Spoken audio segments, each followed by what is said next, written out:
I made over $700,000 and my QBI deduction is basically the size of a dumpling? Freeze it. This is what happens when your income looks successful, but your structure is chaos. Not because you didn't work hard, not because the revenue isn't real, but because structure, not income, determines how the tax code treats you. Look, I know I'm not the only business owner who has this problem. Multiple ventures, tons of moving pieces, different accounts, different revenue stream. And yes, maybe I watched a few too many TikTok tax hacks. I see this all the time. Good people, great businesses, terrible alignment. Not because they're careless, not because they're hiding anything, but because structure quietly drifted while income kept growing. Most mistakes don't come from greed. They come from good intentions and bad information. And yes, TikTok can be educational, just not for tax law. Let's break this down clearly. Alex brings in roughly $700,000 a year. About $600,000 of that comes from 3 different ventures. On the surface, that sounds impressive. Diversified, active, entrepreneurial. But here's the plot twist. How the income is labeled doesn't match how Alex actually works. One venture treats him as barely involved, almost passive, but pays him like he's a hands-on service provider. Another venture describes him as a key operator, someone critical to the business, but pays him nothing that reflects labor. And the third? It mixes categories in ways that confuse both humans and spreadsheets. Compensation here, distributions there, percentages that move without explaining why.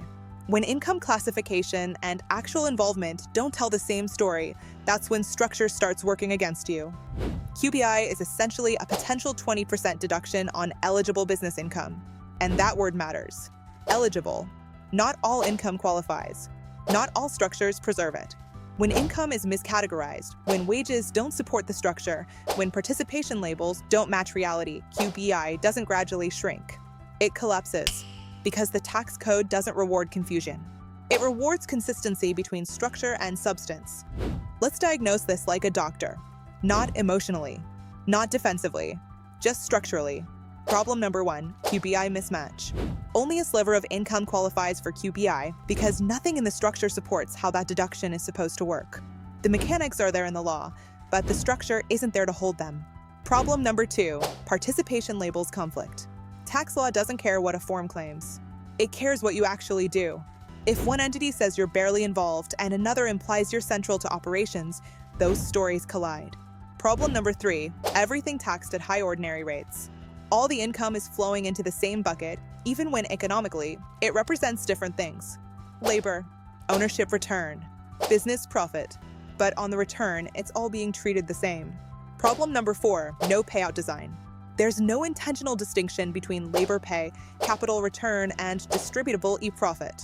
It's all blended. And when categories blur, tax clarity disappears. Problem number 5, no timing or deferral tools. There's nothing moderating the income spike. No structural mechanism to manage how income shows up on the return. And when income spikes without support, QBI shrinks further. None of these problems are dramatic on their own. Together, they compress the deduction and inflate the tax. Let me give you a picture that makes this easier to see. Think of your 3 ventures like 3 apartments in one building. Each apartment has its own purpose, its own tenant, its own responsibilities. In theory, they share a structure, but they operate independently. Now here's the issue. Right now, the plumbing connects the wrong floors. Water meant for one unit is flowing into another. The electricity meters are mislabeled. Power usage isn't tied to the right apartment. And when the bills come due, no one is entirely sure who's responsible for what. That's what happens when income classification, participation status, and compensation design don't align. The building isn't collapsing. It's just wired incorrectly. And the tax code doesn't care how hard the tenants are working. It cares whether the wiring makes sense. So I basically own a tax building with chaotic roommates. My mom always said, now I get it. Your mom is correct. Also, please tell her I said hi.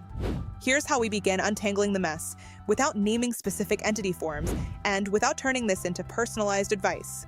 This is about alignment, not complexity. First, compensation alignment. Where you actually work, the structure must show it. If you are materially involved in a venture, There needs to be compensation that reflects real labor contribution, not inflated, not suppressed, aligned. Because without a defensible wage foundation, deductions like QBI lose the support they are designed to sit on. Second, separate labor, capital, and profits. Payments for labor should not be mixed with returns on investment or pure business profit. Those are different economic realities. When they blend together, tax results blur. Clarity in categories creates clarity in outcomes. Third, coordinated structure design. The three ventures can't operate like disconnected islands. They need to be realigned so each one supports reinvestment. Controlled distributions and long-term efficiency instead of reacting to cash flow month by month. Fourth, income categorization cleanup. If something is service income, it should look like service income. If something is capital return, it should look like capital return. Mismatched labels are what shrink deductions and inflate tax exposure. Fifth, timing and deferral awareness. Income doesn't just matter in amount, it matters in timing. When everything compresses into 1 year, QBI percentages weaken and high ordinary rates dominate. Using available timing windows or legitimate deferral mechanisms can smooth income spikes and preserve structural balance. Notice what we didn't do. We didn't hide income. We didn't create artificial deductions. We simply reconnected economic reality to tax structure. And when those two match, the numbers start behaving differently. So I wasn't losing deductions, I was losing structure. And I've basically been helping the IRS organize my income. You weren't trying to overpay. You just never reconnected how the money flows to what the tax code actually recognizes. When structure aligns with reality, the numbers start behaving differently. In situations like this, we often see annual efficiency improvements in the 5-figure range. Not from tricks, not from hiding income, just from getting the structure right. Structure your income the way you actually work. Order creates clarity. Clarity creates efficiency. Every week, Alex faces a new tax puzzle. And every week, I break it down with clarity, accuracy, and zero drama. If you're a business owner who wants to understand the rules, not chase shortcuts, subscribe now. And learn how structure helps you keep more of what you earn.